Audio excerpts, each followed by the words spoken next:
Khordha road rail division अधीनस्थ लोक colony रे थिबा बस्ती उच्छेद संबंध में रेलवे प्रशासन पक्षर नोटिस जारी करा जायथिला। एहाकु नै बस्ती बासिंदा माने भयभीत होई पड़िथिले।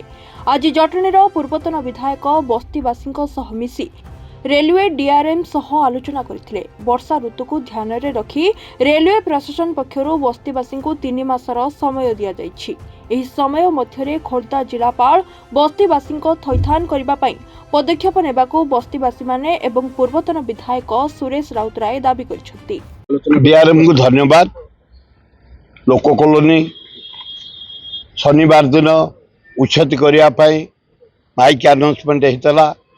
आम अनुरोध कलु ए वर्षा सीजन टा रखी दियो। आम जिलापाल देइछिंदी हमको 2 मास भीतर जमी देदेवे आम शिफ्ट कर जहा उदार डीआरएम खूब भद्र लोक पुंखन पुंखन बुझिले कहले आमर प्रोजेक्ट आरंभ हम मैक्सिमम 3 मास मुझे साहाय्य करें। आम कहलु राजी अच्छु।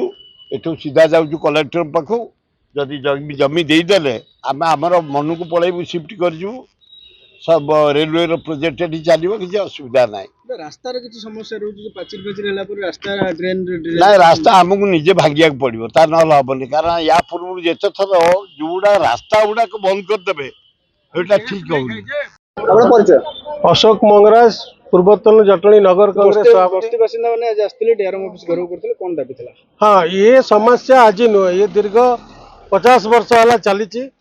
दीर्घ 100 वर्ष ऊर्ध हम एमाने रेलवे कॉलोनी अंचल सरकारी जगह मानक झुपुड़ी कर रखी एमाने बासहरा एमाने लैंडलेस। सरकार विभिन्न योजना थिला बेले जगह मिशन रे पटा देवाई 3 डिसमिल भूमिहीन मानक दीर्घ 24 वर्ष सरकार ता पूरण कर पारा ना। अतीत दिन मानक सुरेश कुमार राउतराय नेतृत्व में अनेक आंदोलन होती।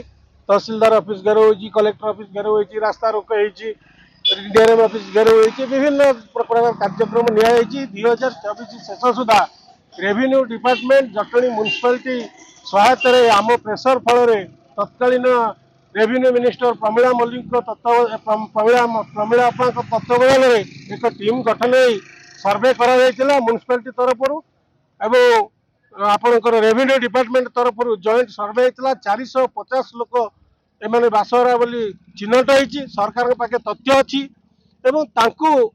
आज पर्यंत घर दिया न जाइथिबा बेले पुनर्बार रेल प्रशासन या उच्छेद करने शनिवार दिन नोटिस देछि।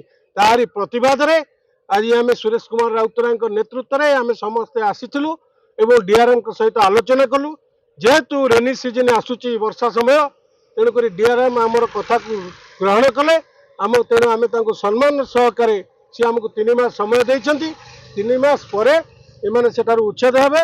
यारी भितर आम तहसीलदार कलेक्टर आरडीसी एवं सरकार ऊपर चाप पकाई जगह चिन्हट कर थैथान कर बंदोबस्त करूँ तापर उच्छेद कर जेपर्यंत सरकार जगह देना एमाने उच्छेद हो पारे ना।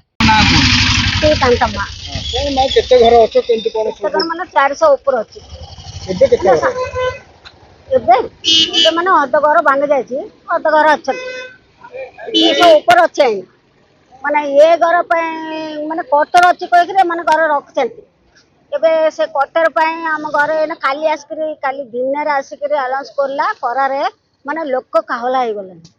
से लोक पे आमे एते हैरान करछंती। आम पे सूर्य राउतर बाबू लागिछि लागिकरी माने कलेक्टर ऑफिस डीआरएम ऑफिस तहसीलदार सब तरह बुलेला। 3 मास भीतर समय देछि भगवान दया रे से आम जगह हमके देई देले हम गुटे स्थायी की रहि जबु रेलवे जगह हमको दरकार नहीं देई देबे। जटणीर Prashant Kumar Sahu report reporters today.